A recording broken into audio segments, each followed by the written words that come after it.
सो हम डिस्कस कर रहे थे आईएफआर का ट्रीटमेंट कैसे होता है अकाउंटिंग। सो इसके लिए हमें गिवन क्या होना चाहिए, तो आईएफआर जो कोई लाइबिलिटी का पार्ट होता है, तो आपको लाइबिलिटी साइड भी दिखेगा आईएफआर, मैंने शॉर्ट में यूज़ किया, that is investment fluctuation reserve, और आपको दिया होगा इन्वेस्टमेंट यहाँ पे 2 lakhs। अगर इसके अलावा कोई और इन्फॉर्मेशन नहीं दे रखी रिगार्डिंग इन्वेस्टमेंट, कुछ नहीं दे रखा, व्हेन, तो फर्स्ट केस क्या बताया बेटा, when there is no information, कुछ और बता ही नहीं रखा, तो बहुत ही सिंपल सी बात है लाइबिलिटी, क्योंकि हम पढ़ के आ रहे हैं, चेंज इन पीएसआर पढ़ रहे हैं, चैप्टर 3 से कनेक्टेड हमारा ये,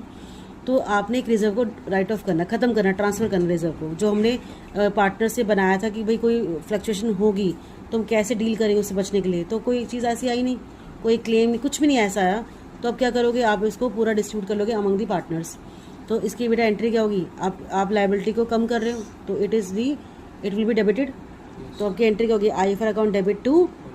ऑल या ओल्ड, जो भी आपको लिखना है, old partners in old ratio, है ना, क्योंकि आपका चेंज इन पीएसआर तो आपको 2 रेशो दे रखेंगे, ओल्ड और न्यू, तो आपने क्या लिखना है, ओल्ड रेशो डिस्ट्रीब्यूट करना है। तो ये ऑलरेडी जैसे हम जीआर की एंट्री पास करते हैं वैसे ही हम इसको पास कर देंगे। अच्छा, ये तो फर्स्ट केस था, ठीक है। What is the second case, अब यहाँ पे लिखा है कि अगर मार्केट वैल्यू, देखो मैंने शॉर्ट फॉर्म यूज़ किया है, market value and book value. Book value क्या होती है, जो आपके अपीयर होती है बैलेंस शीट में, दैट इज़ बुक वैल्यू, ठीक है। तो यू विल चेक कि उसकी मार्केट वैल्यू और बुक वैल्यू में क्या कनेक्शन है। अगर हमने जो क्वेश्चन लिया उसमें इन्वेस्टमेंट इज़ 2 लाख रुपीज़, और मार्केट वैल्यू जो मैंने अभी एज्यूम की, that is market value of investment is 2 lakh, यानी कि दोनों बोथ आर सेम, यानी कि जितना मैंने सोचा था कि मेरी इन्वेस्टमेंट 2 लाख की मैंने लगाई है, मार्केट में भी उसका रेट 2 लाख चल रहा है, 1/1 चल रहा है, तो यानी कि मेरा थैंक गॉड मुझे नुकसान नहीं हुआ, इंप्रूवमेंट नहीं हुआ लेकिन नुकसान नहीं हुआ, तो मेरा रिजर्व बच गया, I can use the reserve now, है ना। तुम क्या करेंगे, entry will be same,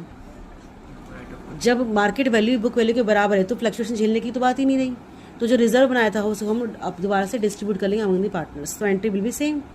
IFR account debit to all old partners या old partners to in old ratio, ये एंट्री सेम हो जाएगी, क्योंकि जो आपने